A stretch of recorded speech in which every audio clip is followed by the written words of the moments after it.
Hi, I'm Mike. And I'm Joe. And you're listening to How Many Fingers Am I Holding Up? The podcast. And this week, we're reviewing The Mummy. Show me the mummy!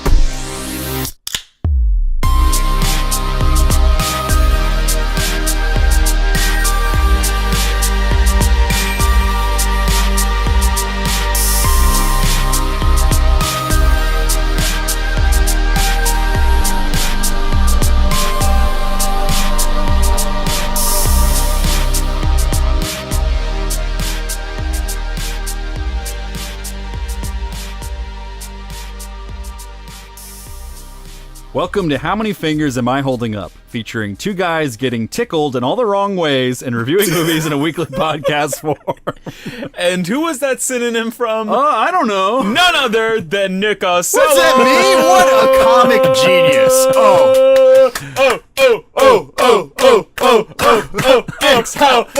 Nobody else is listening now, and now we just have the room to I ourselves. literally did not even plan that. I was just pulling the next synonym off the list that we have of like pre-submitted synonyms, and it just so happened that Nick is a guest on this podcast. Sometimes the stars align like that, the planets align. Sometimes your dick pops out of your zipper. Predetermined, like, yes. Yep. So I think this is going to be a perfect episode now that we've gotten that out of the way. But Nick, of course, is on for his sixth time on the podcast. I'm breaking a six? Two hat tricks. Time on the podcast. You might recognize that voice from The Force Awakens, The Night Before, Green Room, Ghostbusters, and Hacksaw Ridge. Most of them are really shitty. Some good ones sprinkled in. I want to be referred to as Hollywood Nick Aucello this whole... Yes, because he lives in I California. live in Hollywood. I'm used to the glitz and glamours of Hollywood. I see syringes on the ground and I go around and just stick other people with them. That's a little Hollywood insider for you. Okay. That's what all of our Wow. the celebrities do. What's Mario Lopez like, though?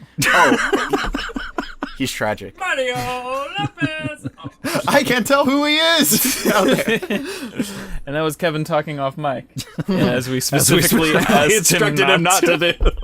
Literally minutes ago. No, do not come on, Mike. I'm so sorry. Now he's just knocking shit over.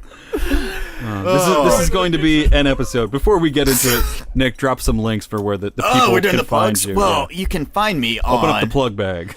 Open up the plug bag. All right, I'm opening up this bag, and what do I find? I see my Twitter account, where I've just been hilarious lately. Twitter.com/Tumbledore with a Z, which is also my Twitch handle. I'm coming back, baby. I've been on a little bit of a Twitch hiatus, but I am coming back. Gonna be in a brand spanking new room, and it's gonna be good times. A new room? A new room by myself. And then you can follow me on Instagram, which is Tumbledore Z, but there's an extra Z, so there's two Z's because I couldn't get the regular one.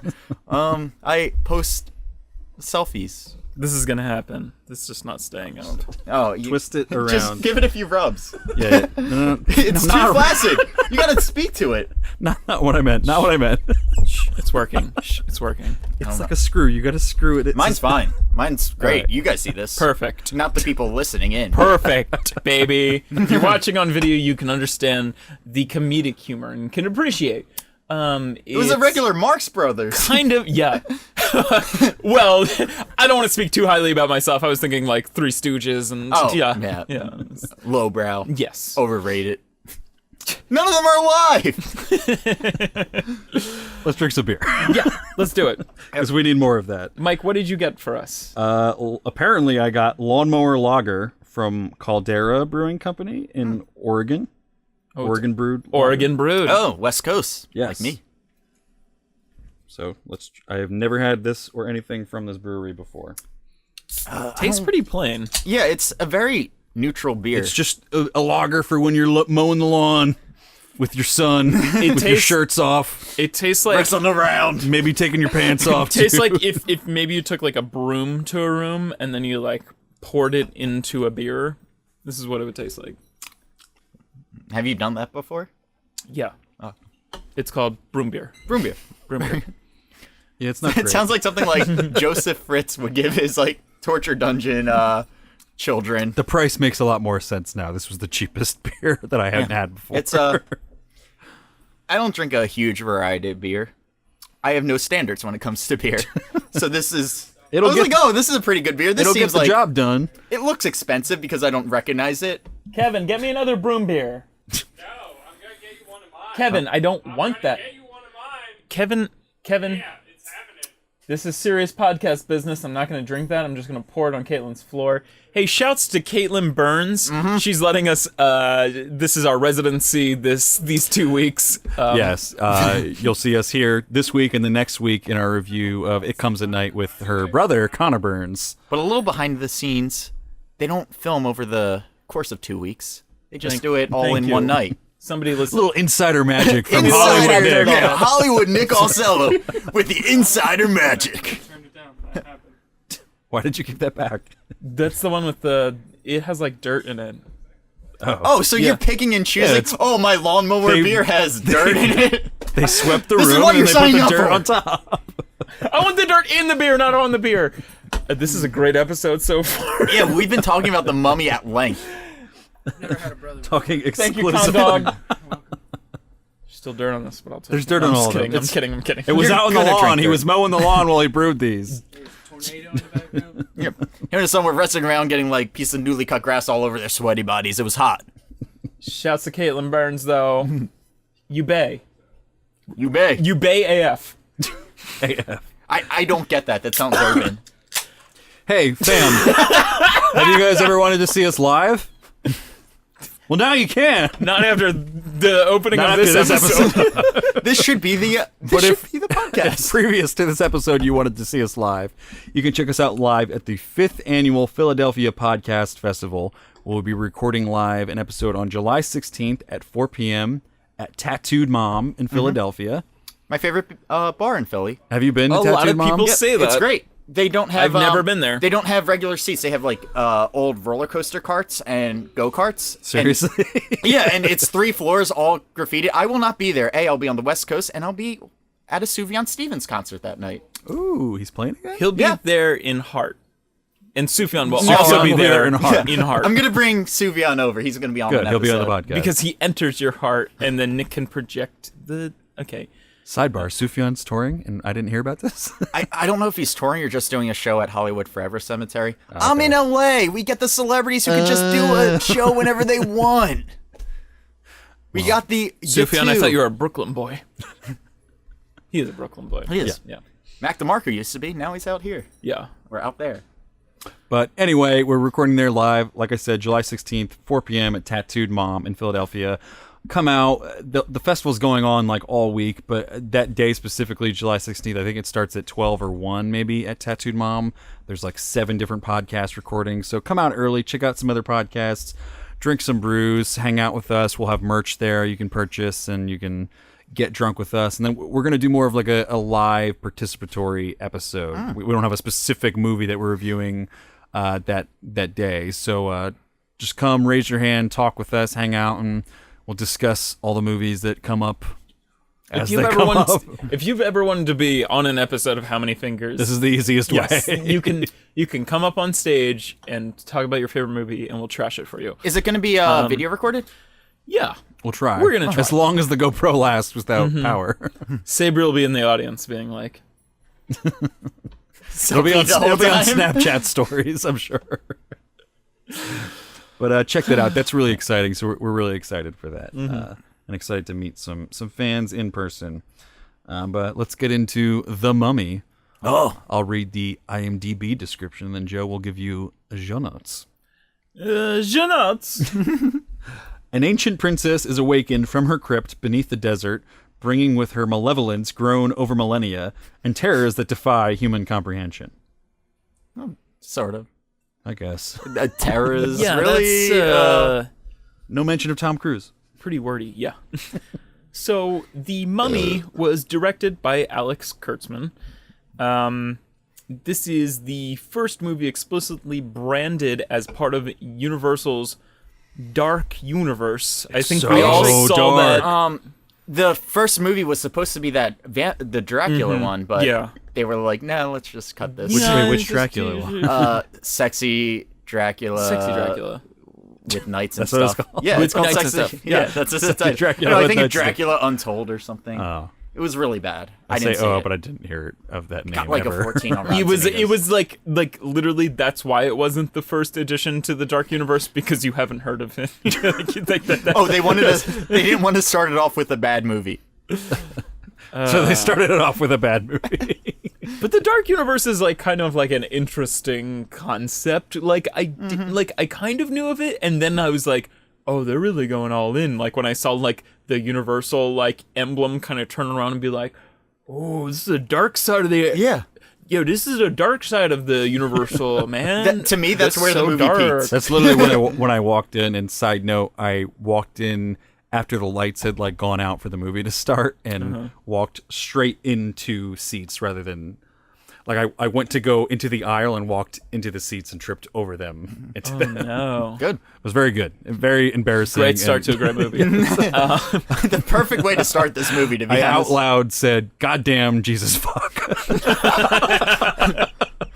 Hi, Mom. Hi, Pastor Steve. I just took the Lord's name in vain twice. Please absolve me. Hey, Jesus fucks. God damn, Jesus fucks. God Damn, Jesus fucks. This is a How Many Fingers podcast. How are you? This beer that Kevin provided for me is, Oh, it's not just beer. it's not just beer. That's the problem. I'll pray for you guys if you guys ever run into Kevin and Kevin's like, no, let me make a Corona for you. Because what he does is he gets a Corona and then he drinks the neck of it and then pours the rest up of the neck with Bacardi Limon. And it tastes You can like... see the difference in color. I It's know, not it's mixed. It's not mixed in. at You're all. just drinking the Bacardi on top. And for you It tastes like a non-video, nightmare. non-video listeners, you know, the audio listeners, you just missed a fantastic demonstration performed by me and Joe. Right. So watch the YouTube.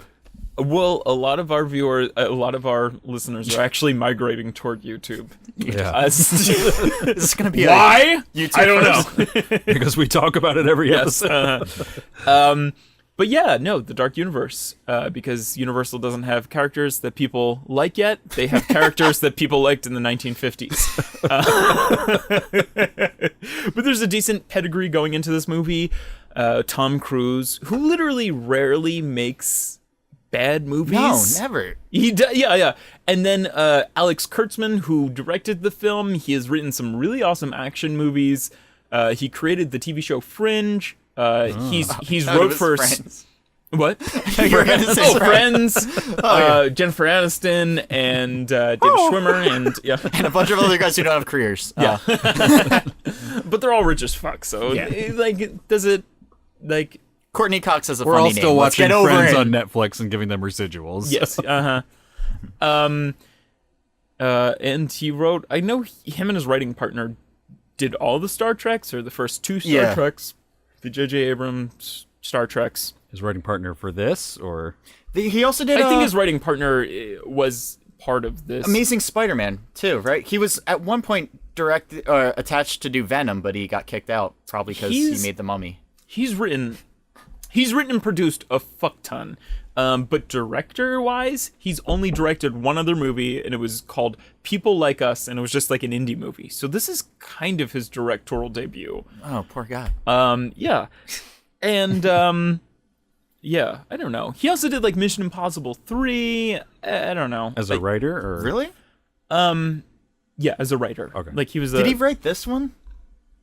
he was part of the writing. Yeah. Oh no. But no, the movie that we were talking about before was Dracula Untold. That was the movie title. Oh. So that's Untold, very forgettable. Untold Unleashed until now, XX. because we're telling it. But that was supposed to be the first addition to the Dark Universe, but it didn't do very well.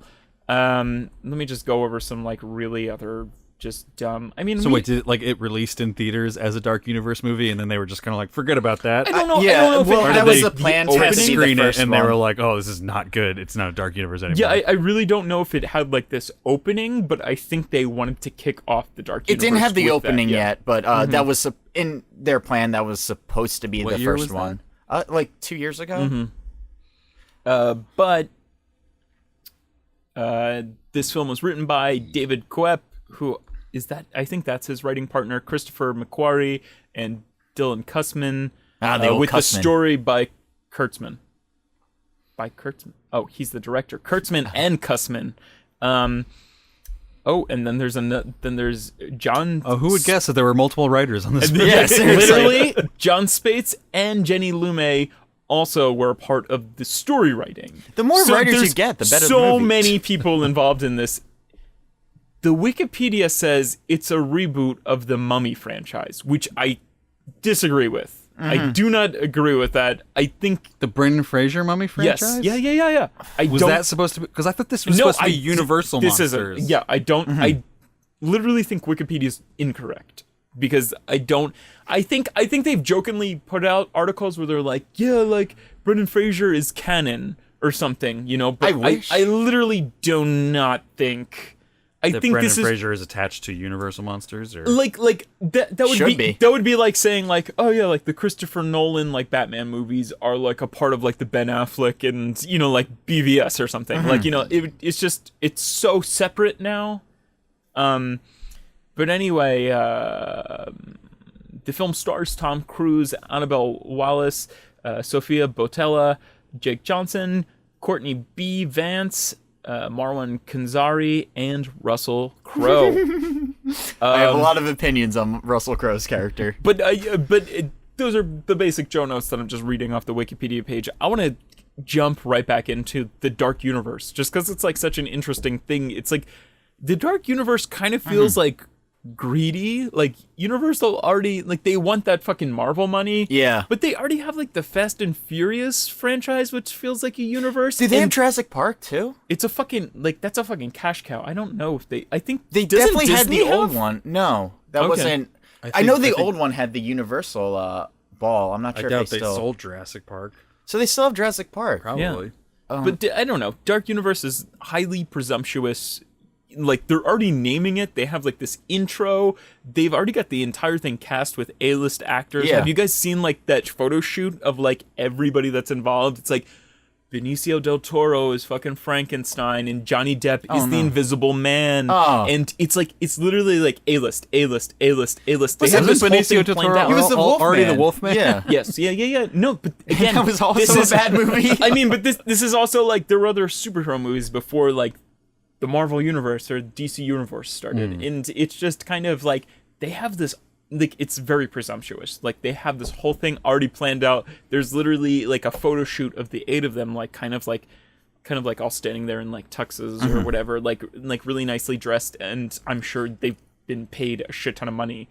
Well, an interesting fact is the first time, I guess, the Dark Universe back in the 40s, that was really the first time we would see that Marvel type of films, because they would always have crossover films, like it being a shared universe, like with Dracula meeting Frankenstein and stuff like that. So I recently rewatched all the old... The monster movies? yeah, the old monster movies, and it was a trip and a half. Well, Really? Dracula really holds up. Most of the other ones don't. The original Mummy is horrible. I think the next movie that they're making So for what is this included is in that? like Dracula, Frankenstein, the Mummy, is Creature from the Black Lagoon. Yes. yes, that's There's included a- in this new one. yeah. Yeah, There's a little. Who's going to be the creature? I don't Or know. is it? Well, they have. I don't they have remember it in the this protagonist, movie. not the there's a creature. little. There's a little like teaser for it in the movie. Oh, I didn't pick up on it. You wouldn't. But yeah, there's just a lot of crossovers with them. So a lot of people say that was the first time we saw these shared universes with movies. Mm-hmm. And so I can understand why they're trying to recapture that, but maybe put some. I mean, it's like it's also like yeah. why wouldn't you like if you own the IP to this, like Yeah. you don't have to write some whole new like concept. So And there I is can potential. understand like I'll get into it. Why in it's a kind of, boardroom yeah. as like a member of like a board of directors, like I can understand being like, oh hell yeah, like you guys want to start a shared universe for like horror monsters, like Yeah. the classic Universal monsters from like the 1940s. We and own whatever. I'm all like, of these. We already own Yeah. the rights. We don't have to buy anything. We just have to remake everything. Like absolutely, like I would throw money at that, but Now they've made 2, and they have not worked out. But I think I'll get into it later, like why I think it's kind of a good idea. We'll get into it though. But let's talk about this movie. I mean, or just at least broad thoughts about this movie. I honestly think this is one of the worst things we've seen from Tom Cruise. He plays like a really Tom Cruise-y guy, except with none of like the charisma or interactions with the other characters we've seen from like Tom Cruise cocky action. Like It felt action like hero. he was playing something that was written for like Chris Pratt or someone else. It was shocking to see how not charismatic and how he just never landed any of his jokes, because that's not what I expect from Tom They Cruise. didn't feel like they were written for Tom Cruise. No. He has a certain kind of charisma that like really plays well. Like that is a very good point that like I don't think we've ever seen a bad Tom Cruise movie. Like there's been bad Tom Cruise press like outside of the screen. And he also hasn't, for how old he is and how long he's been doing movies, he hasn't done that many movies because he tends to pick, you know, like one movie. There's never a year where it's like 4 Tom Cruise movies, but we'll get like 4 or 5 Chris Pratt movies. Well, or that's like, what I was you about know, to say. Yeah. Is like that the biggest flaw of this movie is not Tom Cruise as an actor. It's more like Tom Cruise as a producer who cast himself to play the character that should be at least 20 or 30 years younger. It's the way that he's spoken about, like that joke about like his sexual stamina, the way Russell Crowe literally goes like, "You're a younger man than I," and it's like Tom Russell Cruise is older. Yeah, in real Russell life. Crowe is younger than him. Yeah. Is he actually older? in Yes. real life? Yeah. What? It was Tom like Cruise just is such a 54. Goofy line. Although I will give a shout out to Tom Cruise. Apparently, he's an absolute doll to work with. He goes out of his way to know everybody on set's name. He also puts Scientology brochures in the. I I'm know Tom friends Cruise. who have been PAs on his movies. They say, "Oh yeah, he's great. He'll go out of his way to like know you." And then he'll give you a Scientology brochure. I was literally telling Connor, like in between, who's on next episode, I was like, I'm a Tom Cruise like apologist. Yeah, like, I am too. Like, I think, I don't know, like he's like guys- he's the closest thing I've ever seen to just. He's a fucking movie star. He's he larger kind than of life. makes this work at some times, and yeah, we can all agree that his personal life is fucking bizarre. Like, if you haven't already, please watch HBO's documentary from last year, Going Clear? Going Clear, That was a few years ago. Scientology and the Prison of Belief. Was that a few years ago? Yeah, okay, I was- then I'm like losing track of time. I think that was last year. I Fun- think it was up last year. I think It was at early. 2 years ago at most. It was at least early last year. Well, it's fun hard to fact keep about track of like HBO movies. fun fact yeah. about Tom Cruise. I actually just recently listened to a podcast on Scientology. He is one level away from being considered a messiah in Scientology. I want standards. that to happen. It's gonna happen. That would be I think he great. needs to donate like $1 million more, and it'll happen. That's nothing. That's how He's John gonna do works. another mummy movie and it'll be good. He should do an L. Ron Hubbard movie. God, I would pay so much money to see him play L. Ron By Hubbard. himself. I think Mike and I were talking about this earlier, but I feel like the first 45 minutes of this movie I kind of enjoy, and it's kind of also like Tom Cruise's like Nathan Drake and I was from about the to say Uncharted. that. Yeah, he looks like Nathan Drake the whole He time. has like an Elena. He has like a much younger Sully Mm-hmm. kind of. He's playing like he's a little different from your typical Tom Cruise. Like he's a little like bumbling. He's a little inept. He's a little greedy. He's a little self-serving. But I thought it was kind of fun to watch him play that kind of character. There's a lot He's of, not, there's he's a lot not of like fun perfect Tom scenes Cruise. in this Yeah. movie. This movie as a whole is so ill-conceived. Yes. Where Uh-huh. the way that they're trying to tie all these scenes together does not fucking It doesn't. work. But in the individual scenes, in the moment, that's why the first 30 to 45 minutes of this movie works. Where Mm-hmm. like in the first like half of this movie, you're kind of like, where are all these negative reviews coming from? I'm Right. fucking having fun watching all this shit going down. Like, it's what I want Because like summer blockbusters to all the- be. Is just like fucking. I don't care about the specifics of everything. Just let me have fun watching a movie. Because the pitch of like the first few scenes in the movie is kind of like, what if Indiana Jones was like a scumbag thief, which is Nathan Drake kind of, and I was like, yeah, I'm on board, baby. That first like firefight with him and Jake Johnson, that was Mm-hmm. a delight to watch. It was an old school kind of like the original Mummy, where Yeah, it's yeah. big set pieces, practical until the sinkhole, practical effects. Mm-hmm. I was like, oh wow, I'm on board right now. I kind of even like. I thought it was kind of corny, but I kind of even like that transition of like where Tom Cruise like cuts Jake Johnson's like water bag or something. yeah, I like that. And then he was kind of like, you gotta follow me in, and then all of a sudden like into the next scene, and they're kind of like sliding into like a back alley. Like I know Red Letter Media was like making fun of that, but I was kind of like, all right, I liked it. It's a mummy movie. Mm-hmm. A franchise previously, held by fucking Brendan Fraser. Yeah. What? Are you okay, Brendan? Please call back. Those movies are fucking great, though. Those movies, Brendan Fraser- the first two. You're right. Yes. Again, Yeah, they're I great. don't Everything want with the I don't scorpion. want to attach this movie to that movie though. These are two. I don't want to completely accept different- that Well, one of them takes place in Egypt. The other one Yes. has maybe 2 minutes in Egypt.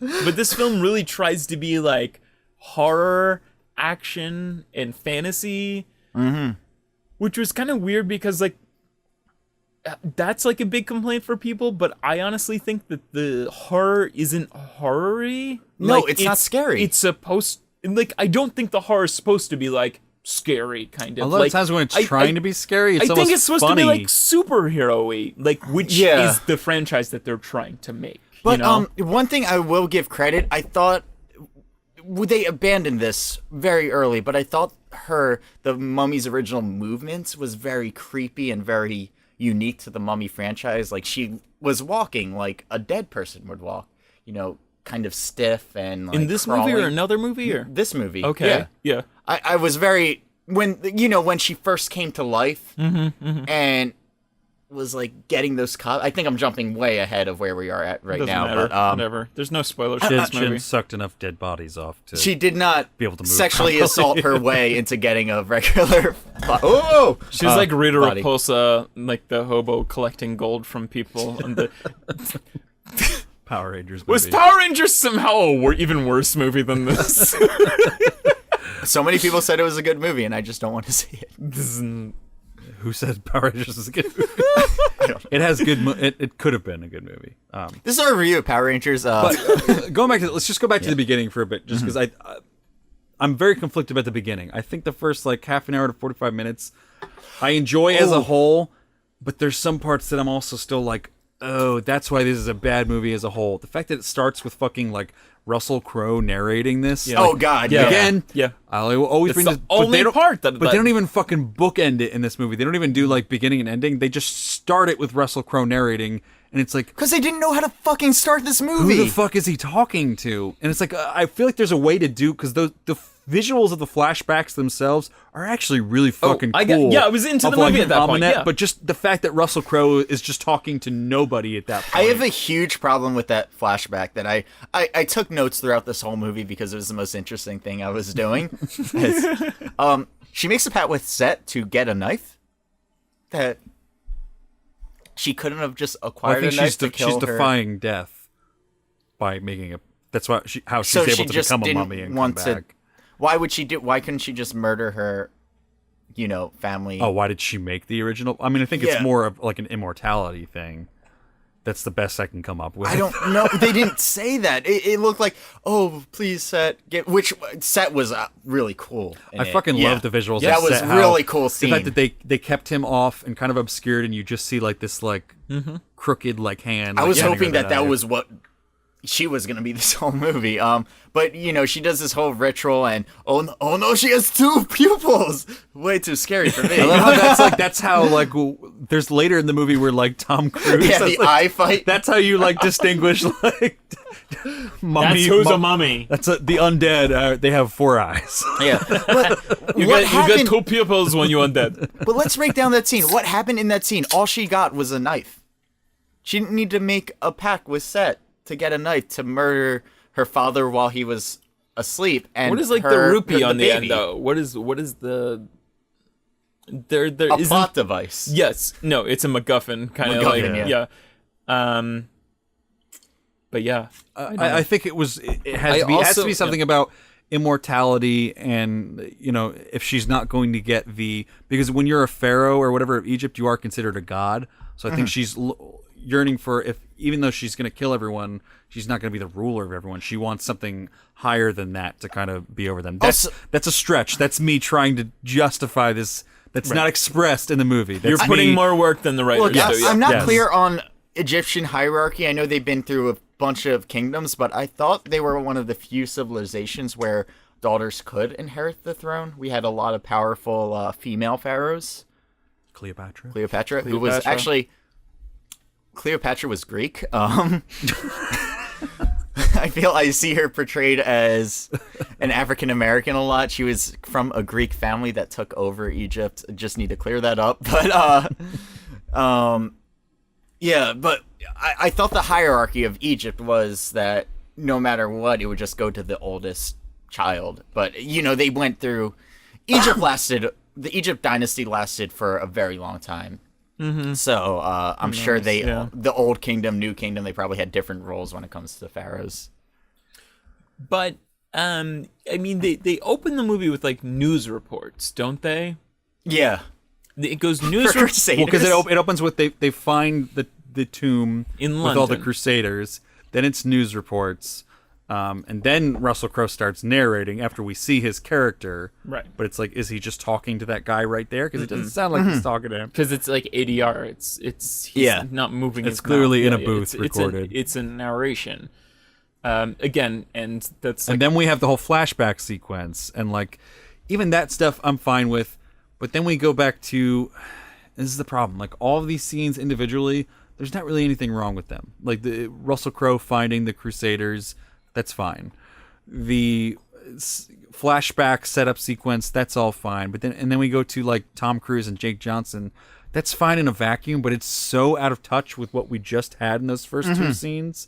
It's like I'm still enjoying the scene as I'm watching it, but in the back of my head, I'm like, this does not fucking fit because we just had this like really almost scary sequence with like Set like handing her the dagger with this like decrepit fucking like hand that's like dried up and like no moisture whatsoever and like I can forgive that because I think we've seen that in a lot of action movies. I just didn't like Kurt Russell Kurt Russell, you mean? Russell Crowe. Russell Crowe. Kurt Russell Crowe.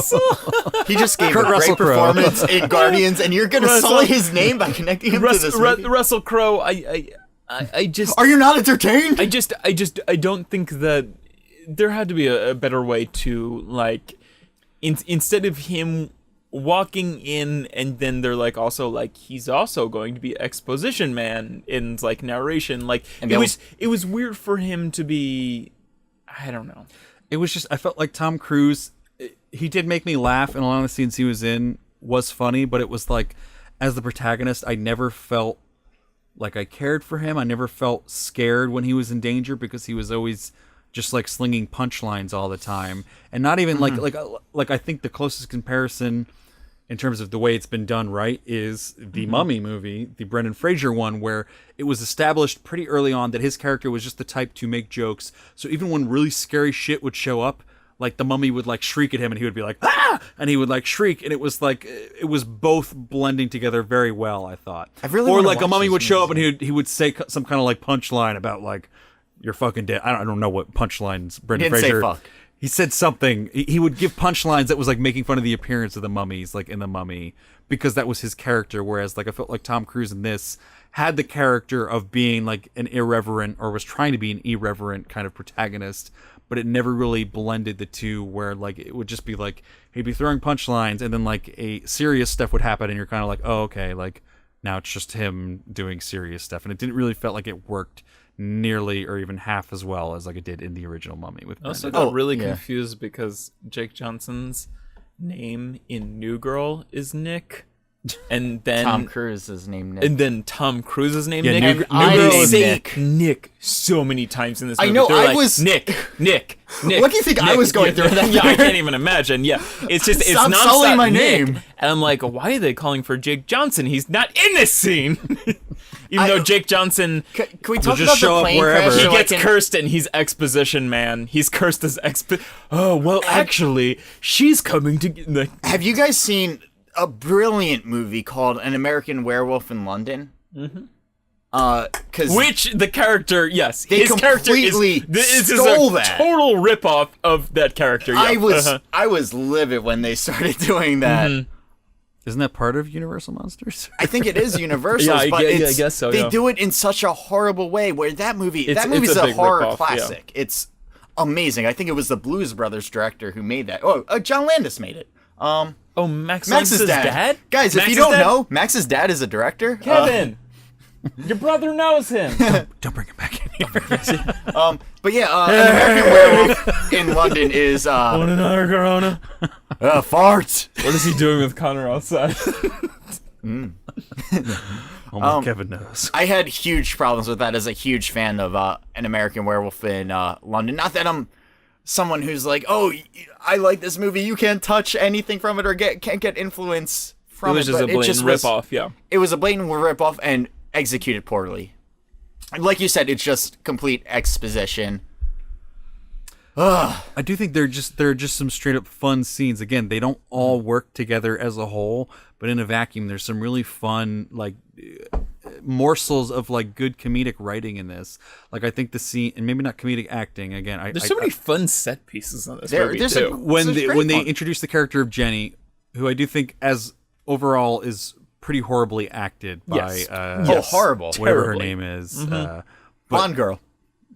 What was she in Bond? Was she? Yeah. What Bond was she in? Wait. No, blonde, blonde. girl. Oh, they said Bond girl. No, I was like, no. what? She could be. 40 years younger than Tom Cruise.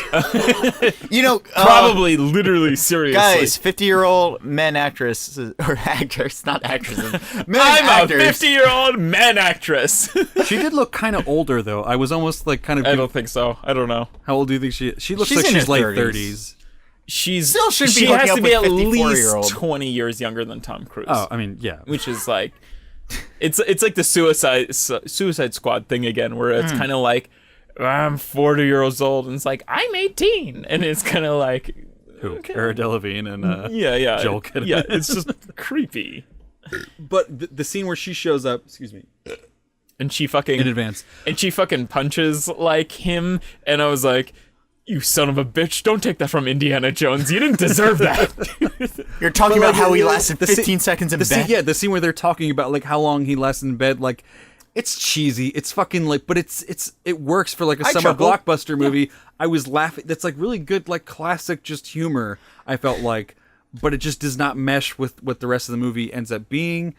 Like there's other scenes that it maybe is in line with. Where I Also feel like did one of not those like- 5 writers wrote these scenes, and then one of the other writers wrote like the flashback horror scenes, and then it's just a whole like potpourri of like I didn't- different movie types trying to blend into one without actually like blurring the edges between them all. I did Later not like on- when they brought that back up. When it was kind of like, why did you say I only lasted 15 seconds? She's like, I'm sorry, I was scared. yeah, I they didn't-" did. It was like kind of like I was like, Oh yeah, well no, they tried to make it sentimental yeah, at that point. We don't need to revisit that like one-off joke. You know what? Like, What? It was like a real moment of like vulnerability that we've never seen from like a protagonist where he's like, why didn't you tell them how bad I'm in bed? I'm sorry, I'm such a young man and I come so soon.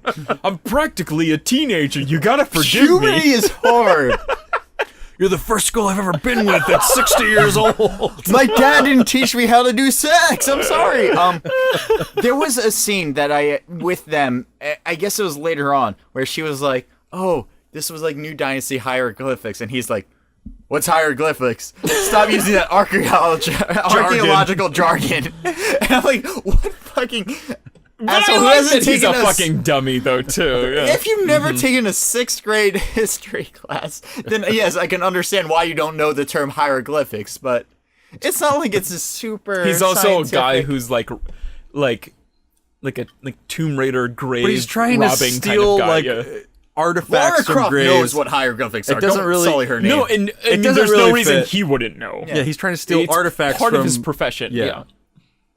Yeah, again, they're in also, Iraq. I never not- really. I felt like they kept Egypt. trying to harp on the fact that he was like such a piece of shit, and I never really saw it in this movie or even in his actions because they already provide this kind of excuse for his actions, where it's like, well, ISIS or whoever this terrorist group that they're referring to in I this don't movie. know. They look different than me. They're terrorists. Well, they're going through. They're going to destroy this stuff, and he's just stealing it before it's about to be destroyed anyway.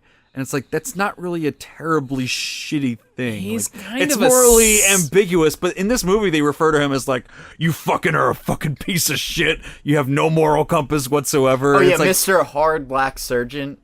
who? Sergeant. His like higher up. The, Oh, he says that, but then Typical- Mr. High or Jackal, whoever he is at that point, oh Russell yeah, that Crowe. fucking plot twist. Oh, I'm God, we'll get Dr. into Jekyll. that. Oh, yeah. God. But Russell Crowe, he like really harps on that, where he's like, "Oh, you're like the perfect like person for this experiment because you have like no moral compass and you're like such a piece of shit." And it's like, you haven't really shown us that in this movie. Well, like he fucking I think I guess he drove off without I her. think there's like a military. I think he's actually supposed to be doing like professional military things, and he's kind of just trying to make a dollar on but the he just side. seems like a lazy person rather than like a piece of shit. I think we he's haven't very seen him- self-serving. We haven't seen Yeah. him do anything in this movie that's real. But He's greedy too. I would rather see him 'cause do then something they go self- down. They like escort her into like the tomb, and all they care about is like stealing jewelry, like from like this like precious historical that's artifact. not, let's yeah. be Jake John. I almost called him Nick.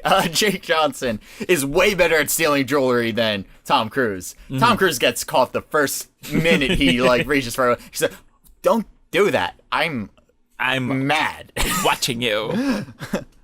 But we had sex But don't worry, you're gonna for 15 seconds. You're gonna shoot a chain, and then a mummy's gonna fall in love with you. Don't worry. that felt like a video game like cutscene. He really did. How do I Shoot the solve this chain. puzzle? It was kind of like How do I get past this Legend of Zelda dungeon? press square to shoot chain, and then just cuts into a cutscene like. You are cursed. And Jake Johnson's cursed too. Jake Not Johnson the got girl. bit by a spider, I guess, a fucking camel spider, and, No, a and CGI now he's a spider. ghost. That's the thing. There's parts of this movie that, like that scene where he's shooting the spiders, is really funny in the moment. Like Yeah, that yeah. works as like two kind of like sidekicks who are kind of both inept in their own kind of ways, and like Tom Cruise is like the maybe slightly higher version of him with like a little bit more intelligence, and he's the one who can be like, "It's a fucking camel spider. It's not poisonous," but like that's really funny in the moment. But again, it does not serve any purpose in the actual film. Does not help the actual tone of the film. I would have much rather watched a movie with like those That two was guys just in that tone the Yeah. entire time. than- Hell yeah! rather than like Nick Miller, Jake Johnson, Jack Johnson, Jack Johnson. Banana Pancakes. Banana pancakes. Banana Curious George pancakes. watching. Kind of Dave Matthews. Dave Matthews with a fedora.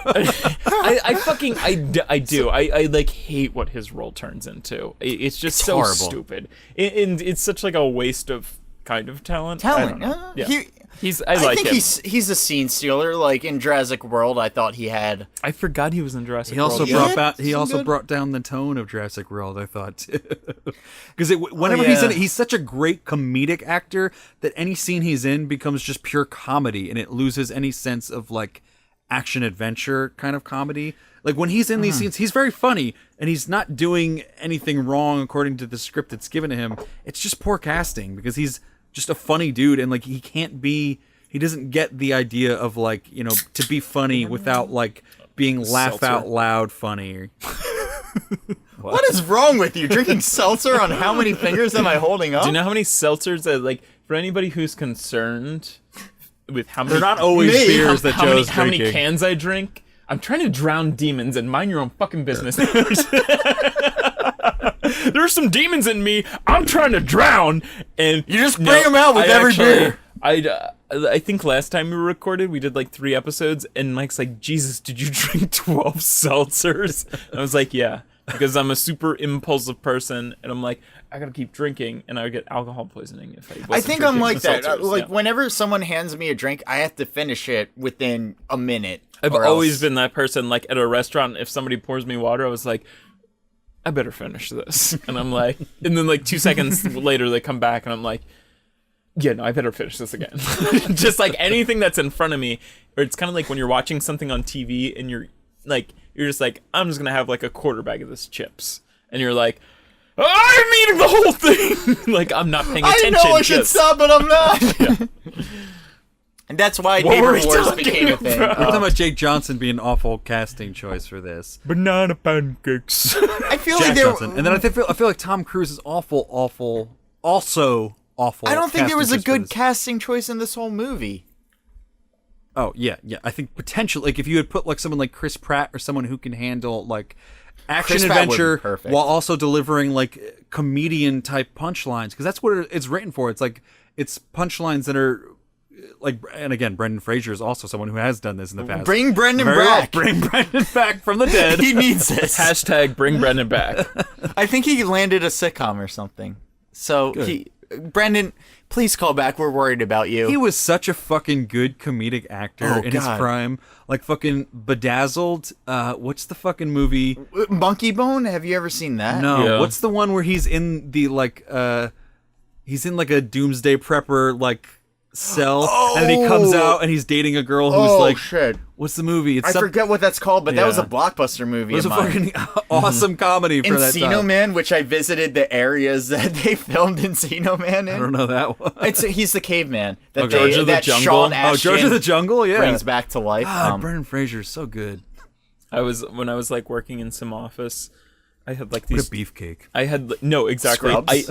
I had like these Yeah, he was like and he two of had my the- best friends in the office were like these gay dudes, and I was like, because Sabri, my girlfriend, loves The Mummy, and I was like, man, She loves gay dudes. She- she loves me talking to gay dudes. She loves me being friends with gay she dudes. loves inviting these gay dudes over just to pound my ass. It's not gay. It's if it's in the squat. This, and they're not. They're not. So it's gay. How many fingers? Ain't PG anymore. Sorry, Mom. Oh, fuck bitches get. I wonder what Pussy. I wonder what Joseph thought of the Mummy. It's not happening. Your mom sounds like that. But anyway, I was like, me and Sarah were watching The Mummy, and then I had to go to work, and I went there, and I was like, man, like, he's like super handsome, and like even as a kid, I had like a crush on like Brendan Fraser, like But he kind had of. that, like, good 90s hair Yeah, type yeah, thing. yeah.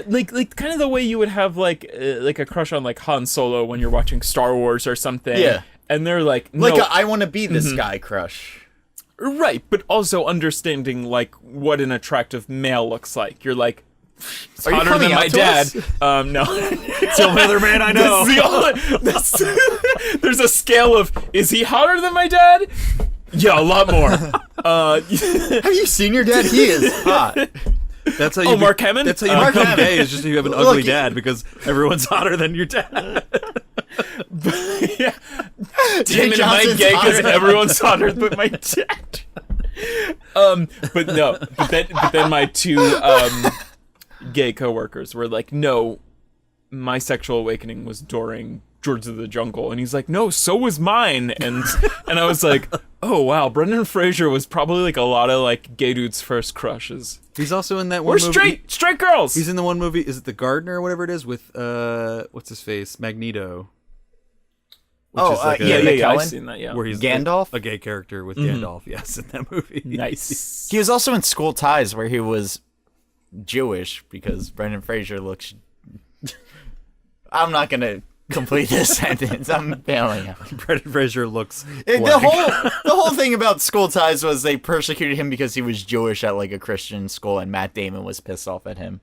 But let's like fast forward a little bit, because I want to tell you why I kind of like this idea of the Dark Universe, and it's kind of like, yes, the Dark Universe, like DC Universe feels desperate, and then because it's not Marvel, and Marvel kind of started it, but then this Please like our this- movies. This feels like it doubles down on desperate, kind of, but then once we kind of, I fucking hate the character of Dr. Jekyll and Mr. Hyde.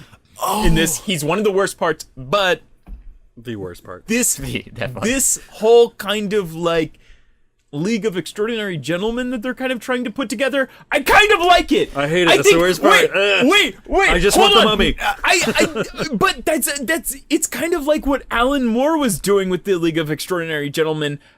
And I thought that was kind of genius. He took all of these public domain characters and turned them into superheroes. I'm not talking about the fucking film that was terrible. I'm talking about like the graphic novels and comic Caused books. Sean Connery to quit acting. Yes, no, Which that I was like. a terrible movie. Hey, Yeah. 11-year-old me liked it. Yeah, I I watched saw it it in theaters recently. too, and I was kind of like, cool. But then I went back to it on Yeah, you TNT, and can't. I was like, oh no, this is bad.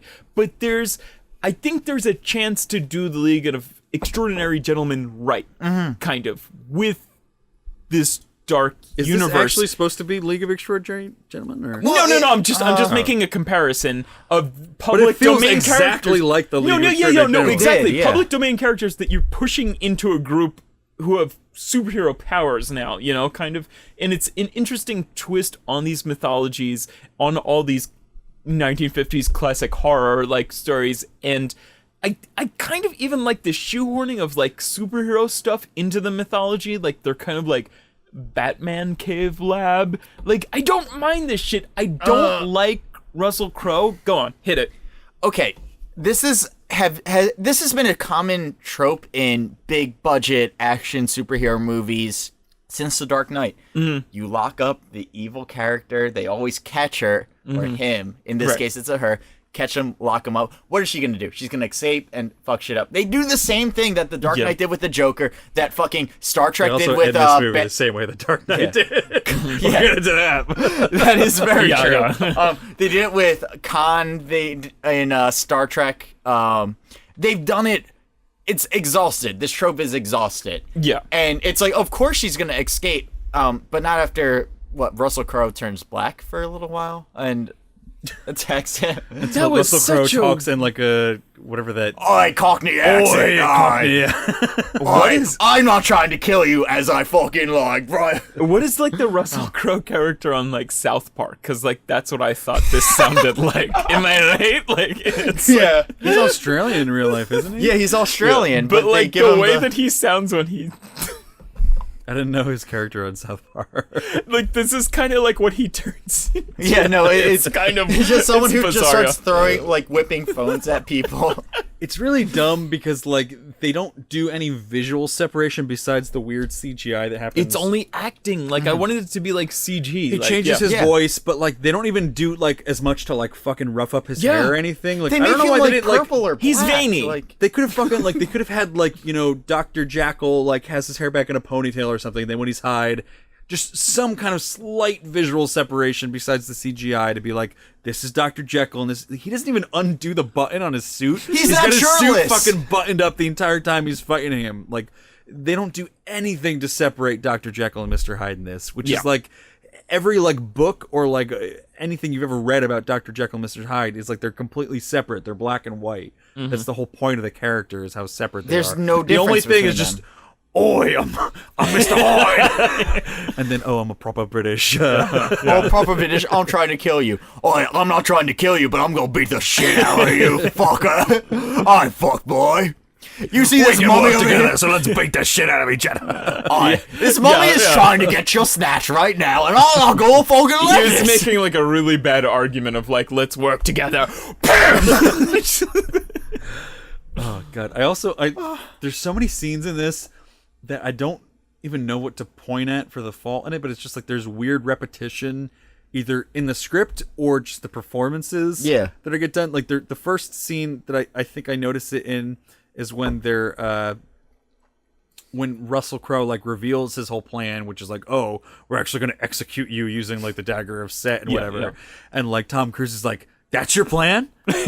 That's your plan? That's your plan? He says it like 5 times and it's like Those are really weak scenes. I feel like maybe on set, like he was just kind of like filling this empty space that's in the script by just like repeating it, but it's so weak. And the other time, actually the first time is when he's on like the roof of the building with Jake Johnson and he's like, I'm thinking. yeah. There's so many times in this movie where they just repeat the same line over and over again. I'm And I like, bet that's not in the is script. that in the script or No. is that Tom Cruise being like, let me try the best I can to fill this dead space? He's like a really great movie star just doing his job. The third, I think the worst case is when they're in I do like the underwater scene, but when they come up for air, him and Jenny Yes. underwater, and then like the I hate this scene specifically when the mummy like pops up, but while they're trying to kill space before the reveal of like the mummy popping up, they're just like, it's gonna be okay, we're gonna figure this out, it's gonna be okay, we're gonna figure this out, it's gonna be okay, we're gonna figure. They just keep repeating shit so many times, and it's like this is why I know this is a bad fucking script, when you don't even have like those filler lines. And like, were these scriptwriters even on set to be like, oh, well, maybe the character would say this differently, and all the actors are left with is just like, I'll just repeat that line over and over again, I guess. Can we talk about we haven't actually talked about the actual mummy. Yeah, let's talk about it. we Why all have was she- boners for mummies now. She's listen, she's hot. She's hot. She's hot. If you guys have seen The Kingsman, she has a very memorable role in The Kingsman, the actress. She hasn't. she's also in in Star Atomic Trek. Blonde. Yeah, too. She's like the She makes out with Charlize and Atomic So I Blonde. was kind of excited Nice. when I saw she was casted as the mummy. Like, look, go She's feminism. kind of on like an up and coming. Yeah. she's an up and coming. She was like a actress, model first, and we're wasn't she? we're gonna Or- see. Yeah. I think we're gonna see a lot more of her in the future. Oh, but, for sure. But she wasn't that scary. They tried to. They abandoned the mummy look for they her, made her so early.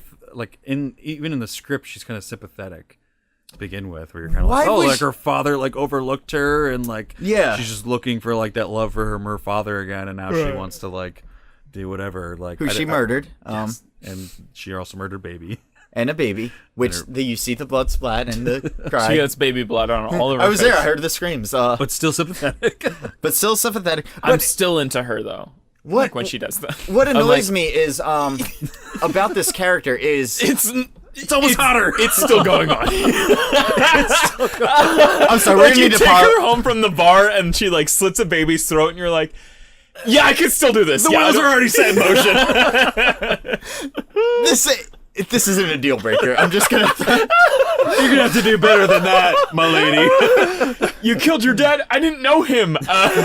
He's probably a piece of shit. Let's fuck. Look, are babies Okay, even humans? The baby. I don't know. Listen, I'm pro-choice.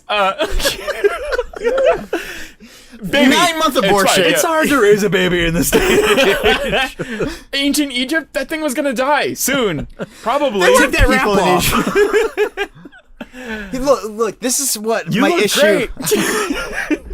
You still kept your boobs after being dead for 2,000 years. Oh man, the way that you sucked that guy's life out of him in the alleyway, it just made you hotter. I mean, So much hotter. Look, I've got something that you could suck. The life out of. I never want a boner again after you. But look, it's like they cast this female mummy, and they're not making her this big, physical, intimidating figure. Instead, they're like, oh, hey, she's a girl. She can use her sexuality to fucking like fight her way through everything. She's gonna just like, make out with these endless dumb cops who keep on just walking in and apparently getting made out death by her and becoming her zombie horde or whatever. So it's like, hey, if you're trying to be progressive with the whole like, putting females in roles that females normally would not have gotten, maybe not have her use sexuality as her main fighting weapon. Maybe just give her a cool sword or something. Have her fuck shit up in her own right. Like Imhotep in the other one would just sort of absorb the life out of them without making out. Just right? Yeah. make her like that. You don't have to use the sexuality.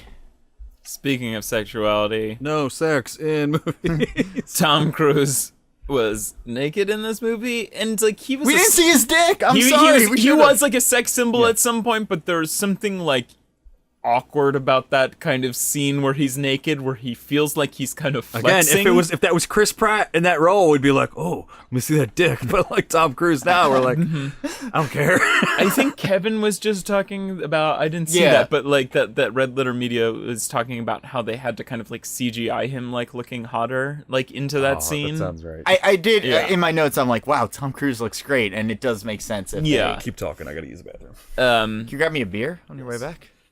I don't. There's so many things with like his character. I don't know. I'll Yeah. get into it, but I mean, we've seen like the plane crash set piece in every single fucking trailer. Wait, do you remember the trailer that accidentally got released where they didn't have any music or sound effects? They had like they had like stand-in sound It was effects. just like It was so bad, yeah. And that was like the whole like even leading up to this movie. I was just like, oh no, man. Yeah. But the plane crash, I think, is I don't know why they blew their load on that in the trailer. Because honestly, what if that wasn't in the trailer? Like, I thought that would have been a very effective scene where I was like, Killing Tom Cruise. oh my off? god, Yeah. he died, and oh, what the fuck, he's alive now? Like, it just would have been a really cool would've play, been- yo. It would have been a cool twist, I guess, but we already knew that Yeah, going we've seen through. it Yeah. every single trailer.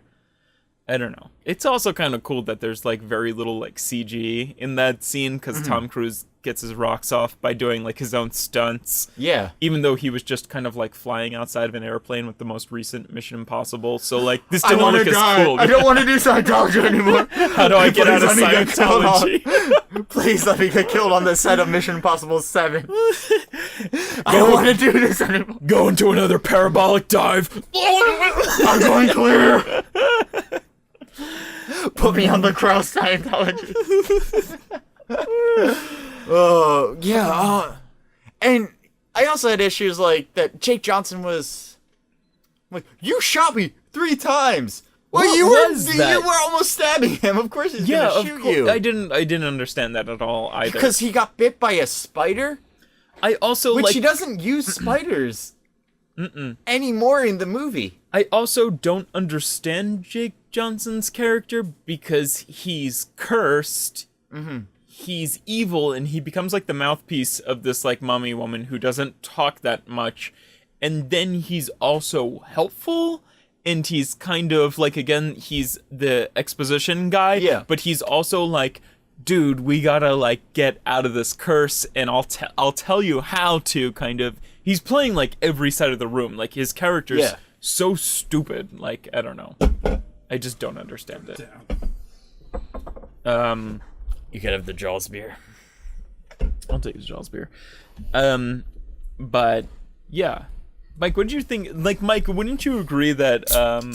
No, you're not that important. We'll just go on to the next. We don't care about your opinions on Jake Johnson. But like, wouldn't it be so much better if they didn't have that plane crash scene in the trailer, Yeah. and then they fucking just kill off Tom Cruise, and you're like, whoa, what the fuck? Why did he dies? Like, kind of thing. Oh, if they didn't. So you mean if they didn't have the reveal that he's not dead from the plane crash in the trailer? in every single trailer, yeah.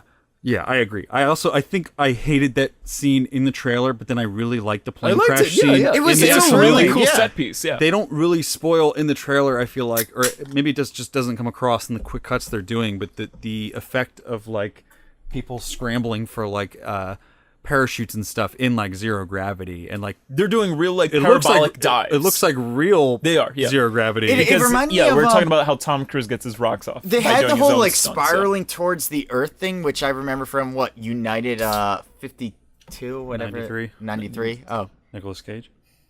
no, that was That was World the Trade Center. 9/11, yeah, was World the Trade Center 9/11? movie. Well, yeah. they were both 9/11. Yes. United 93 went down in like the field in That PA. was the good 9/11 movie. Yeah. Incredibly close and whatever. That was actually a pretty good 9/11 movie. Incredibly loud and something close. All right, we're gonna move Extremely on. loud and incredibly close. I'm not gonna review that movie right Yeah, I now. don't like have that movie. a lot of opinions on it, and none of them are good. I actually liked the book kind of, and was not crazy about the movie. But yeah, no, I thought they did the whole spiraling to Earth very well. I was, my heart was racing a little bit. Mm-hmm. I was into the scene, into the moment of the scene. I'm sorry, nameless soldier actors died in that. in this movie, making this movie. No, yeah, they died in the plane crash. Mummy just got way worse. People died making. No, this everybody who died in the movie died in real actually life. died. Yeah. Yeah, Jake Johnson. Well, rest Tom in was like, peace. "I'm doing my stunts, so the people who die in this movie should be doing their stunts as well. Should actually die." Crash the plane. Crash it. Curse man, you bitch. we were just talking about. I'm sorry, this is so out of order because this is kind of like the end of the movie, but we're just talking about like MacGuffins or whatever. We're talking about fucking MacGuffins in like I guess last week's episode, which was Pirates of the Caribbean, and I was talking about like what a MacGuffin fucking Poseidon's trident was, and literally this dagger is almost as bad. Like when Tom Cruise at the end, like he's been trying to avoid like her stabbing him this entire time, and then he stabs himself, and I was like, do I want him to do this, or is it like, is this a bad thing or is this a good thing? It's like, also weird the part where they're like in the League of Extraordinary Gentlemen's like lair or whatever the The fuck. Men they are. in Black. And when tomb. they just kind of have like the epiphany, even though they've had all this knowledge, like no new knowledge has come into their head, and they're just kind of like, oh, destroy the stone, like destroy the ritual, destroy the curse, and they're like, oh, if we destroy the ruby, like we'll destroy, you won't be cursed anymore. And it's like, Right. there's no new knowledge that's come, like there's nothing that they found out at that point that's like, oh, that's why. It's just conveniently for the script, they're like, oh, now I've come to this realization that will spur like the last like half an hour of this movie at this point. And that was like the last half of this movie is not nearly as good as the first 45 minutes are. And again, the first 45 minutes are not great. They're enjoyable. They're stomachable. You can keep it down. You can The last watch them. 45 minutes, you just want to vomit up. but like, why? So when he stabs himself, he doesn't have, what is the other guy, Set or whatever the fuck his name is? Set, yeah. Yeah, like, so does he not get him inside, or is Tom Cruise Well, overpowering him? Why or was what he is- like double pupilling? I if guess he didn't have he's the Set? mummy. He's also a mummy now. There's more than one mummy in They turned town, into a mummy. and he's able to kill other mummy with really relative ease. Oh yeah, he like forcibly kisses her, Oh, okay. and she dies. You know, just men. If you Much want to like get his- rid of a girl, just Tom Throw Cruise's yourself go-to on move her. in real life. But then it's like Katie Holmes all over again. so he sucks the mummy, and then You're a he Scientologist now. yeah.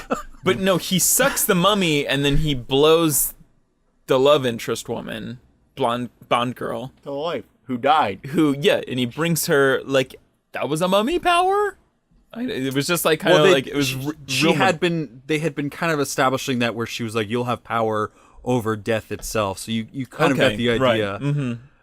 I thought it was also just really weakly established their relationship to begin with, where like the only Oh my interactions gosh, they've yeah. had in this film have been either in pure terror because something immediate is happening, or it's been like them fighting with each other. She fucking which is like hated him. yeah. Tom and then Cruise- they even yeah. like they start to have like the one moment where you're like, maybe I can understand why she likes him. Mm-hmm. This is another example of great for the scene, bad for the fucking movie, but where she's like, you saved my life, like you gave me the only parachute, and he's like, I thought there was another parachute. That was a terrible scene. Oh, it was God, Fucking yeah. funny Yeah. when it happens, but horrible for the fucking movie because it's like you killed off the only sense of like sentimentality and like relationship that these two characters had in favor of like a decent punchline. Like I laughed, but it's not worth what you actually sacrifice in terms of the movie. As I a thought that whole. was just as bad as like bringing up like the 15 seconds thing like twice. But that- Why would they? That was just such a That- one-note thing, and they tried to make an arc. This one of was it. at least Ugh. funny. The 15-second That- things. that the loves- second time wasn't funny. This That got the yeah. biggest laugh for my theater. That line Oh, did I itself, where tell he's, you where he's like, about- I thought there was a second parachute. Like, and it's well delivered by Tom Cruise. It's just horribly written in terms of you shouldn't have brought that kind of humor at the expense of the entire movie. I need to talk about a guy in my theater. all right. There was not many people. We're into theater experiences. There was not many people in my theater. There was like 6 others. So I looked around. I got to know these characters. There was this big dude, just sitting with his wife. Every joke landed a bellow laugh from him. There's Just, people he out was there enjoying loving it. this. This was his night out on town. It was a Friday night. I'm there alone because it's a Friday night. That's what I do.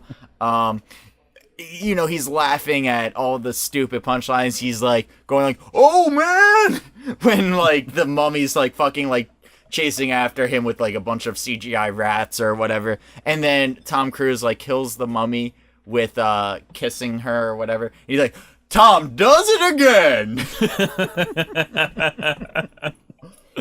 But yeah, I appreciated that guy.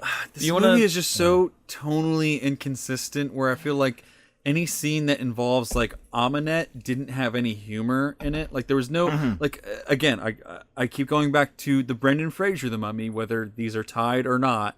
it's still a good example of a movie where like Right. there would be scenes where like the scary badass fucking mummy thing would be in the scene, and Brendan Fraser would either throw a punchline or like shriek, and like it would be like a little laugh for us as the audience, while still being within the realm of like Yeah. this is still like there are mortal stakes at hand, and this is still like a fucking reanimated corpse that we should be scared of. And like this, it was either the direct comedy of two living people talking to each other, but then anytime like the undead people would come around, it was like there was no jokes really to be had. Like, and the only exception I could think of, it's also my favorite scene in the fucking movie, is when like Aminette is on top of them and she starts tickling him. Yes. And we just hear like Tom Cruise like giggling because he's being tickled. Like, so ill-advised, but so enjoyable at the same It's time. enjoyable, but it has no right being in a No, movie. it Yeah, I don't- makes I no don't- fucking yeah, sense. yeah. But I'm so glad it was. Yeah, I never no, knew how bad yeah. I needed to see Tom Cruise being tickled by a mummy. Yeah, that was. Yeah, I kind of A enjoyed not that in the scary wrong, one, all yeah. the wrong way. Yes. But you guys want to give some finger Some thoughts? fingers? Yeah. Finger thoughts. Yeah. Finger thoughts. Someone else can go first. I'm I won't still go first. I'm You still go first. processing. Okay, I'll go first. Just because I have some closing thoughts. Sorry, I got to burp real quick. Jeez, that was gross. I don't know. This is like a big, dumb popcorn film that's trying to establish this universe in a clunky, like, nail on the head kind of way. But I kind of still had a lot of fun during some parts of it. Trying to think of what else I wanted to say. It's just kind of like, I don't think they totally nailed like the franchise establishing part, where like having the mechanics of a franchise isn't enough. Like, yeah, like presenting all of like the mechanics of having a franchise isn't enough to achieve like Marvel Universe success. It just because characters just keep showing up in movies like year after year doesn't mean that it's The going establishing movies have to be good. to. Right? Yeah. You have to care. Yeah, it's the audience has to care about the character, you know, and they don't really develop this Tom Cruise character that much. His fucking love story never really materializes. The whole like redemption arc never really lands. The entire movie is just kind of Tom Cruise running from set piece to set piece. And I mean, there's a very minimal emotion. There's even more like laughs, kind of like again, Tom Cruise is a fucking movie star, and he does what he can with this movie. Russell Crowe's character is a fucking disaster.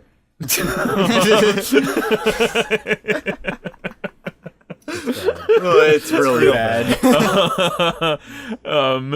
I don't know. This movie is kind of everything that's wrong with Hollywood. With Rotten Tomatoes, though, I mean, like, Nick and I were talking about, like, when they released the trailer, and it was so laughably terrible, like, because somebody leaked the trailer with just, like, all, like, the fill-in audio or, like, on-set audio, and it would just have, like, Tom Cruise, like, "Ah!" like, as the plane was crashing. It's a really funny trailer. Yeah, it's hilarious. And that gave it such a bad thing, and then all the Rotten Tomato reviews were, like, really bad. And after I saw this movie, it was kind of like this inverted Wonder Woman for me. Like, it was getting more hate than it deserved instead of, like, more praise than it deserved, like Wonder Woman. Like, yeah, Wonder Woman's good, but let's fucking dial it back a bit. Like, yeah, The Mummy's bad, but it wasn't that bad. Like, let's dial it back just a tiny bit. It's, like, this isn't a zero-finger movie for me, honestly. Yeah, and I guess that's all I have to say. It was an unclear and sloppy ending. A lot of this movie's fucking unclear and sloppy. I was talking to Nick about this. I guess you missed this. I had a hard time understanding, like, Jake Johnson's entire purpose after he dies, kind of. Like, yeah, he's exposition man. Did we talk about the fucking scene where Tom Cruise goes through the bus? Which is just like a whole like unnecessary, like it has nothing to do with the undead. It's just he walks out into a street and then goes through a fucking bus, and then Jake Johnson is there, and it's like, whoa, That was intense. yeah. All right, let's go. Yeah. But like he's exposition man, which I said before, but then he's also evil and he's kind of this mummy's mouthpiece. And then he's also trying to become uncursed and he's trying to help Tom Cruise. Like he's too many roles. And like, they have he's that kind of, stupid last scene at the end with him and Tom Cruise in the afterlife desert or whatever. Being like, oh, Tom Cruise has because Tom Cruise, slight wrappings on him now, and he's the mummy. because he's not gonna, they can't fully. He's literally pull off sitting Tom. there just letting sand fall through his fingers, like they're trying to create like this image of like a tracker, but it's Yeah. like you don't fucking do that in the desert. Like you don't just put sand through your fingers and you're like, okay, I know where to go next. Yeah. You're just feeling sand, man. That's literally all he's doing is just letting sand go. And yeah, Where's your sense of adventure? but I guess the last point I want to touch on though It's is such a hollow visual. Oh god. it is. It's stupid.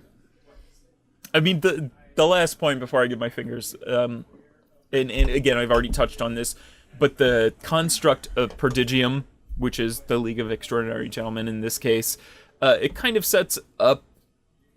It like I kind of liked it, and it kind of sets up the concept of the Dark Universe. I won't mind seeing Dark Universe movies in the future. Kind of like I won't completely dread it because I kind of want to see where they go with this. I think the next one is Bride of Frankenstein or something, or I don't know. It like which is a good movie. Like, what are they It's a gonna pretty do with good this? movie. Yeah, what are they gonna do with it? I don't know. But it's. I mean, the whole point of this is that they're taking things that are like ostensibly evil to fight a greater evil, and like. Isn't that just fucking what Avengers or Guardians of the Galaxy or Suicide Squad or the Justice League is? Like, they're just kind of trying to get their piece of the pie. And again, like Alan Moore's League of Extraordinary Gentlemen, they're just, I don't know. I'm kind of into it. I kind of want to see where this goes. But this movie was, again, sloppily, terribly made. And I'm going to give it 1.5 fingers. Is that like morbid curiosity? Morbid, yeah. Or is that like, well- I can't wait to pay $15 to see the next. Well, I paid $0 watching it Okay, that's on my different. Fire Stick. But FBI, James oh no, not James Comey, I'm sorry. Robert Mueller. But yeah, I mean, I wouldn't have really hated, like, this isn't like Seeing the Circle, which I was fucking pissed about paying for. This isn't, like I literally said, like, this is not as bad as Pirates of the Caribbean. Like, that was bad. I tried to force myself to sleep and, like, catch up on sleep during that. Like, but this I was, like, again, in my living room, and I was kind of like, okay, like, I don't know. But that's my whole piece, and 1.5 fingers for me. I guess I'll go next. I don't know. I found myself throughout this movie looking at my phone a lot. It was a Friday night. It was a week after the movie came out. There was 6 people in. That's completely telling. In LA. I've never seen a movie that I hated Tom Cruise in more. I love Tom Cruise as an actor. I think he's usually is, even if he's in a bad movie, he's the best part of it. I did not feel that way about this movie. I felt a lot of his jokes were forced. I thought his delivery and a lot of the jokes were just, yeah, like you guys say, like, oh, trying to continue a scene by repeating the same thing over and over again. It doesn't work. The Mummy was just not scary. The one, well, not the one, but there was many brilliant things about the old Mummy franchise, but that Mummy back in 1999's Mummy, that was truly something that gave me nightmares. It's a scary looking thing. To make a scary monster, don't add another set of pupils and like tattoos all over her body. She's just making me more. Don't chain her up for the climax. Of the Don't movie. chain her up for the climax. Look, you're just Let getting her me run hard. free. You're not getting me scared. Just thinking about bondage right now. Just thinking about, yeah, bondage. And the whole time it's like, it just felt she was just, her mummy pussy was wet for Tom Cruise. She had a crush on Tom Cruise, and That's what we were all waiting for. Her body's dry, but that mummy pussy. oh no, that mummy pussy was is wet. so eternally good through wet. that. Was she wearing mummy panties? Was she naked or what? I saw a tweet somewhere that was like, let's like studio executives talking. And it's like, like let's put like a female as like the mummy, and then someone's like, but sir, like mummies have like wrappings all over themselves, and he was just like, no, stop right there. We're gonna remove all those wrappings. Oh, here's Connor, Dad, providing us with we do. water. Before we drink more at Sorry, Stephanie's. It's okay. I had issues with just the whole. I mentioned earlier the whole use of it's a girl mummy. Let's use her sexuality as her main thing because girls can't fight men without sexuality. Right. And hey, let's have Tom Cruise. What if he just forces himself upon the mummy and that's how he defeats her? Men, if you have a angry girl, just like forcibly kiss her. It'll make everything okay. Suck the life out of her. I have a note. Like I my still wife don't- does to me every day. I s- The old ball and chain sucking the life out of me. one of the This notes. is the guy in Nick's movie theater. Tom does it again. I still don't know what this means. I wrote purple fights under. I don't even know what I that don't know means. what this Yeah. means. That's really interesting. Apparently, something happened that made me think purple fights. But I mean, some things I appreciated. I like that Tom Cruise had some good kung fu stances. Like he's getting after he wakes up from the dead, he's like kung fu stancing all the people he recognizes and knows, and for some reason they're scaring him because he just woke up from the dead or whatever. I don't know. I'm a huge fan of American Werewolf in London. I hate it that they incorporated that whole talking to your dead best friend from the grave because he's cursed. I hated in some scenes the excessive use of CGI, like with the Tom Cruise King of the Rats, all the spiders. I'm gonna give this 1.5 fingers again. I did not like this movie. The latter half I thought was borderline unwatchable. The first half was watchable, but still a bad movie. But at least there was some enjoyment. But it was just devoid of anything entertaining in the last half.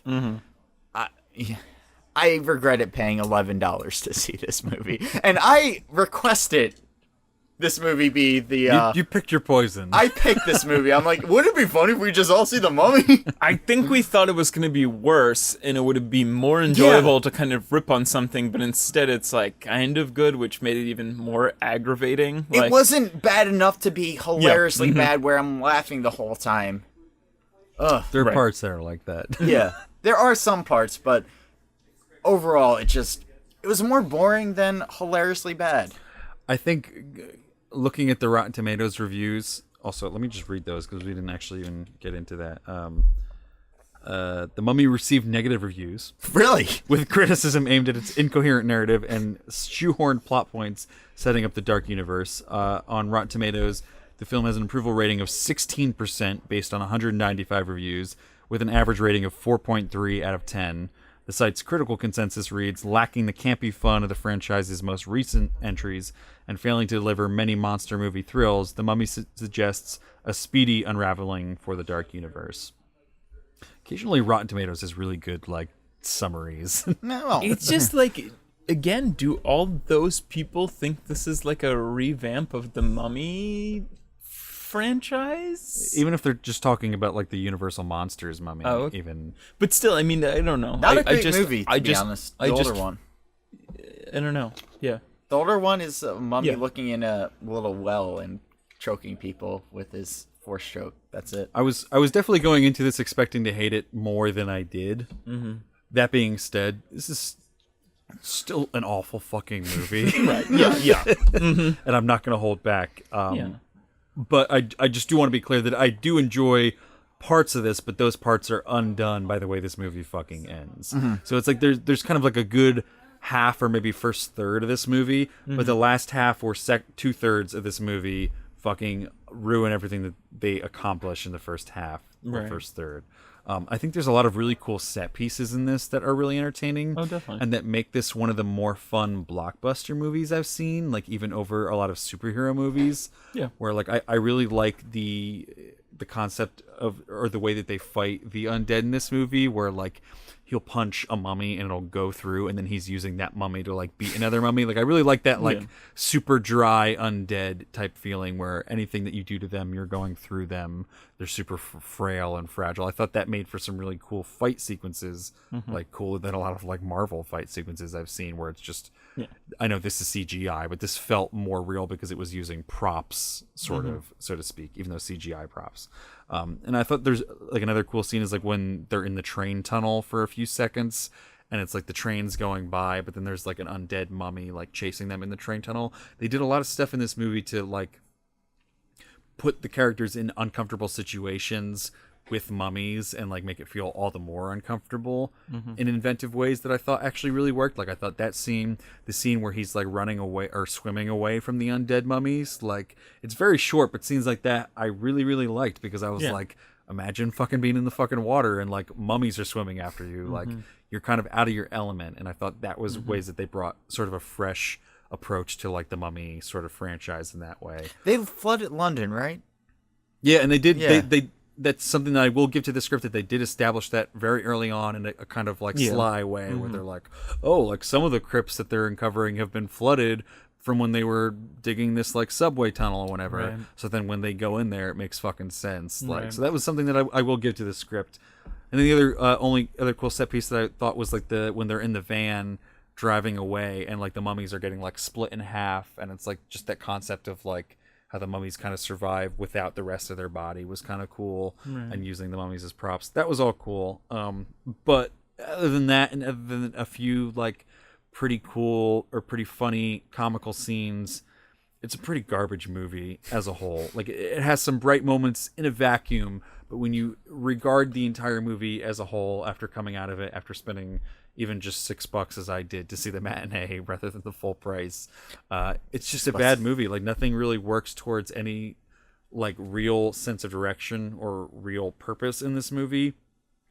It's kind of like really downhill once they capture Aminette, because it's like I was really liking the scenes where she was like chasing them, like especially like the van scene, is where I was kind of like, this movie's like ramping up. I'm getting like excited. Like this cannot be a bad movie. And then they fucking go immediately downhill once they capture Aminette and all of them after that scene. And then you go further and you introduce Russell Crowe is actually Dr. Jackal. And it's like a weird like tie-in where it's like, even I forgive it in the Marvel universe because it's like, at least I know those characters. Right. But in this, where you have like this kind of ham-fisted, like, accept this character in this movie, I fucking don't. I reject that premise to begin with. I'm sorry, I cannot get behind Dr. Jekyll or that entire League of Extraordinary Gentlemen corporation to begin with. That anything that had anything to do with those scenes or that location was fucking awful in this movie, I think. And I think Tom Cruise was the worst casting choice for this. I think you could have saved this movie like 2 or 3 fingers just by putting like Chris Pratt or someone else in that definitely, role. Yeah, definitely. There's funny lines in the script that Tom Cruise just cannot deliver because he is not young enough and he is not a comedic actor enough to deliver those.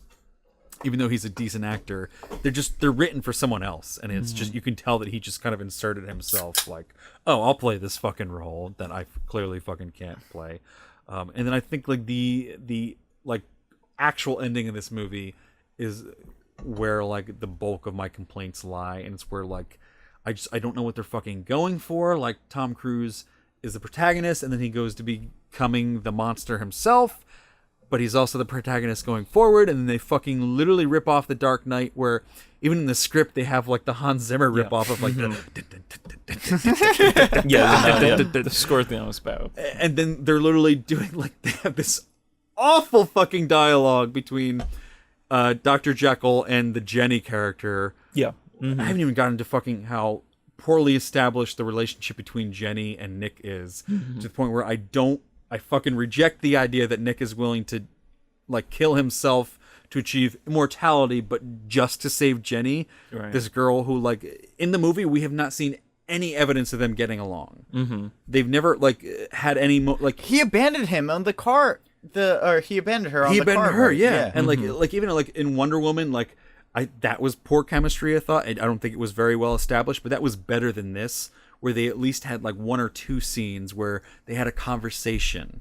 Where in this, like the conversations they had were like they were copying other blockbuster movies where you have that kind of like sexual tension between two characters because they're arguing, where it's like, you're a fucking idiot, blah blah blah, I'm the girl, I can say it just was copying other movies without ever actually establishing any real relationship between these two characters. So when he sacrificed himself for her, I didn't buy that.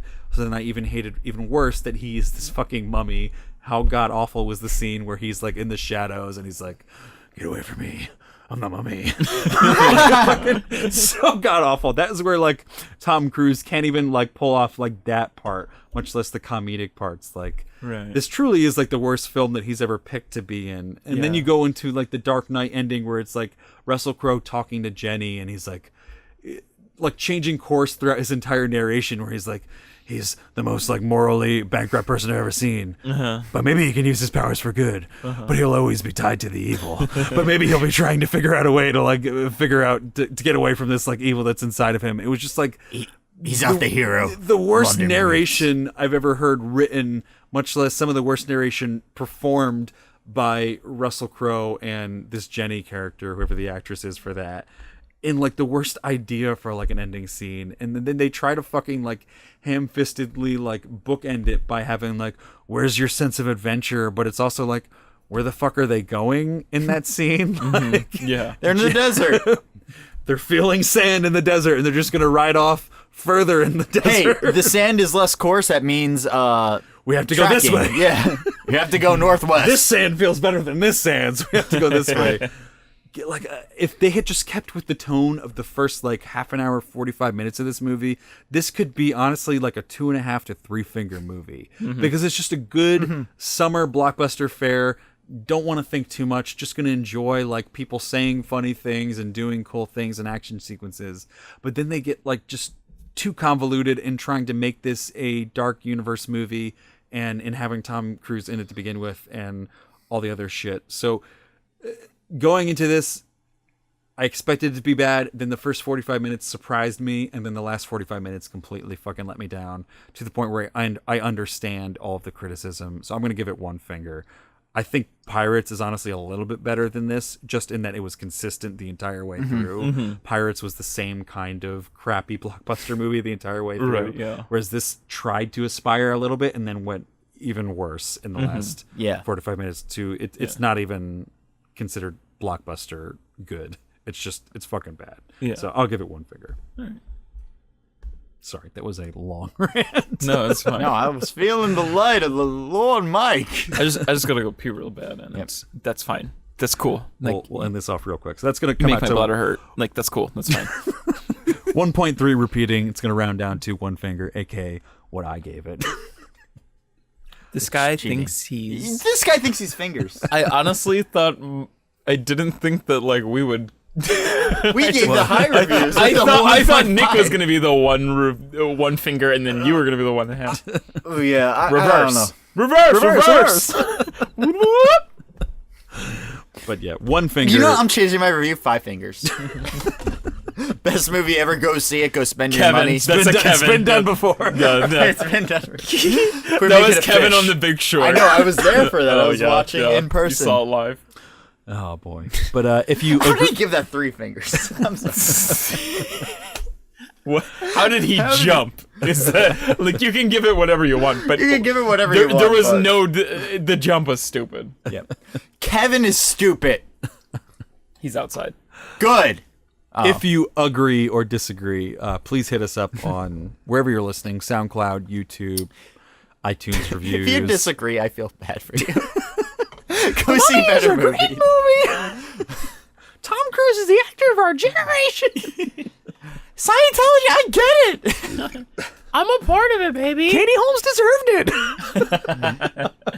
Put him on the cross. He needs to be the Messiah. But yeah, just continue the conversation. We would love to hear your thoughts on The Mummy if you saw it. Just hit us up on Twitter, Facebook, SoundCloud, YouTube, wherever. We will. We would love to hear that. Nick, you want to give some more plugs? I mean, I For gave my, Tumbledores. my plugs in the beginning. Look, you guys can. He's giving the plugs. I listened to this podcast called "How Many Fingers Am I Holding Up the Podcast?" How about you follow them on all their social media stuff? Get them to be big. After listening to an hour and a half of a review, you better goddamn follow us. Please toss them a follow, toss them a like, write them a fucking review. I still haven't. I've been planning on doing it. That's me with every other podcast we're friends with. I'm like, I'm gonna get around to writing the O word podcast. I need to remember my iTunes login first. One day it'll happen. I'll give them a brand spanking have review. iTunes, Yeah. so yeah. I know that helps, and one day I will help you guys. But I will yell at you guys, the audience. Do it. First, do it. Give them a review. Watch them on YouTube. Apparently, it's what's been popping up lately. Don't watch them on SoundCloud. That's what I've been doing. You can't watch us on SoundCloud. Don't watch it on SoundCloud. You listen. You listen Find on us SoundCloud. anywhere there's podcasts. And if you guys are ever in the Wherever Hollywood podcasts area, are sold. yes. yeah, I bought Or a podcast distributed. before. No. It was How Many Times I've Been Fingered, the podcast, which is a completely different concept. But yeah, I'm Hollywood Nick Aucello. Please respect me. Please I need only it. refer to him as Hollywood. Nick Only Aucello. I need the Hollywood title. If not, I'm nothing. That's my plugs. Twitch.tv/TumbledoreZ. I'll do it for you. Thank you. For us, again, the 5th annual Philadelphia Podcast Festival in Philadelphia, obviously. Philadelphia freedom. July 16th at Tattooed Mom Bar at 4 p.m. We'll be recording live. Come hang out. Cool Come bar. hang out before that. Buy some beers. Bring your friends. Bring some smokes. Smoke with Tattooed Mom. It's going to be a good time. We're really looking Bring me forward to some hanging out with you guys. Marlboros. I'm the tattoo. Let's Bring give me them some something Newports. to talk about. Yeah, Newports is what she definitely wants. Oh, Marlboros, we got a fancy guy here. Huh? Newports and Diet Coke. Hey, you want to fool around in the bathroom? Diabetic injections. I'm not diabetic. Go to howmanyfingerspodcast.com for everything. You get our iTunes link where you can rate us on iTunes, as Nick said, our mailing list link on MailChimp. You can subscribe to our MailChimp? mailing list, MailChimp, delivering high fives. Our YouTube link, you can subscribe to us on YouTube and you can watch us there as well. Our merch link for our merch store, also howmanyfingerspodcast.bigcartel.com if you don't feel like clicking twice. Oh, I need to buy one of the red shirts from you guys this weekend. If you have. Do you have any shirts, Joe, or do I have them all? I think Joe has some. I think I have some. Anyway, we've got merch, t-shirts, koozies, and stickers, and all three for a package deal for $11.99 on that link, howmanyfingerspodcast.bigcartel.com. And on the website as well, our Amazon link and our iTunes link. Click on either. Anything you purchase within those respective platforms within the next 24 hours, we'll get a nice cut of. Easy way to support the podcast without going too far out of your way. And check out our review of It Comes at Night with Connor Burns next week, wherever podcasts are sold. The internet. The internet, yes. They've recorded it before this episode, guys. I'm going to spoil the lied. fingers. That being said, I'm Joe. I'm Mike. And I'm Hollywood Nick Aucello. That mummy pussy's wet.